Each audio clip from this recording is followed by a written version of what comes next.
4-Koma shows are typically in a weird place for me. Sure, there's some good ones out there, but on the whole, I tend to find they fall back on the same one or two jokes, which in turn makes the series feel stale. But a saving grace for these sort of anime is the characters themselves, as they tend to breathe new life when a joke falls flat. In essence, jokes aren't the glue of a 4-Koma, but vibrant personalities and relationship dynamics are what keeps me interested. And this series surprised me by just how much charm it managed to pack into a basic structure, to the point I've kind of fallen in love with it this season. So, let's answer the question. Hitoribochi no Maru Maru Seikatsu. Or, and it gets a bit murky with translations, but I'll go with Hitoribochi's Maru Maru lifestyle. Is it good? Let's find out. Right away, the characters are what jumps out at me about this series. Each feels distinct and has a dynamic that plays off one another in unique ways.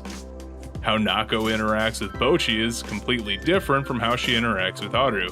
Which sounds obvious, but understand how many series simply slap a defining trait on a character and that becomes their entire personality / punchline. My favorite show of all time is guilty of this too.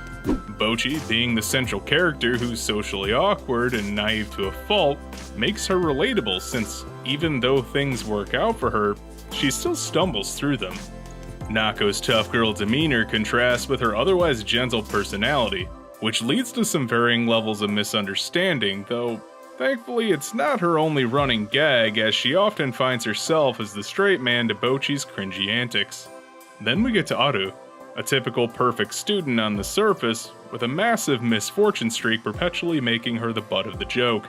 The playfully antagonistic relationship with Haru and Nako brings some much needed banter, with Bocchi acting as the linchpin holding the whole dynamic together. And when telling jokes, variety is indeed the spice of life.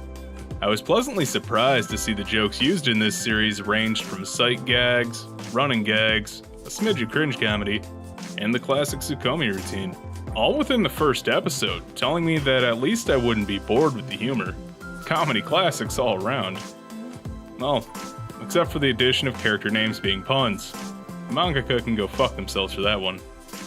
I was a bit worried at the start, since the anime did resort to the same punchline twice, maybe a minute apart at the very start of the series. But as any good comedy show can demonstrate, humor builds in this show as the number of characters increases. Going back to the character personalities and how they interact, with each new addition to the main cast, we see the humor grows in scope. At the start, with just Bocchi, we're often left with her own inner monologue as she grapples with her anxiety over starting at a new school, forced to make friends by her only friend from elementary school. But with the addition of Nako, we're introduced to her through her personality first and foremost, where the comedy flows out naturally from there. Bocchi making a few attempts to be nice to her as she seems like the typical disinterested middle school girl, learning that she's kind-hearted, supporting, but also bewildered by this girl suddenly approaching her despite her ineptitude, finding herself on the receiving end of a few whacks to the head and wrangling a distracted Bocchi after introducing her to the concept of texting. Actually, I think the framing of this anime has been a great asset to this show's success. Most 4-Komas are given a basic premise used as a vehicle to tell jokes. Lucky Star, or the more recent Tonari no Kyuketsuki-san, lacked an overarching goal, which mostly leads to a series feeling aimless.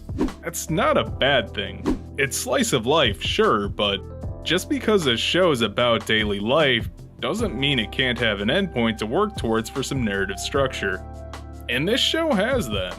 The quote-unquote plot of Bocchi having to befriend everyone in her class, which is way outside of her comfort zone, and pushed to do so by an elementary school friend, gives the show a driving force that most other 4-Koma adaptations lack, in my opinion. That the character has an arc to complete. It makes it feel like a real show, if you know what I mean, rather than just a method to boost sales for the source material. So this is what I find absolutely captivating about this show. Not just are the characters well done, but the comedy, that is to say the main genre of this series, is centered around their personalities. Just a great example of how to do a comedy well in an anime. But that's not all I like in this show. The art's decently pleasing. Simplistic style allows for a ton of expressiveness in the faces and exaggeration in movements.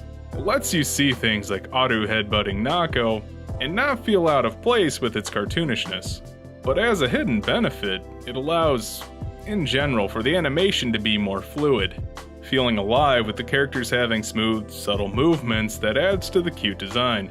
Aru in particular can go from having a sparkling smile to pure rage in a few frames without batting an eye, and a more detailed art style would make that look jarring. Particularly, I think the lack of shading on characters and rounded appearances is what makes the art so appealing to me here. It gives off a sweet sense of innocence that this series is going for with a character like Bocchi.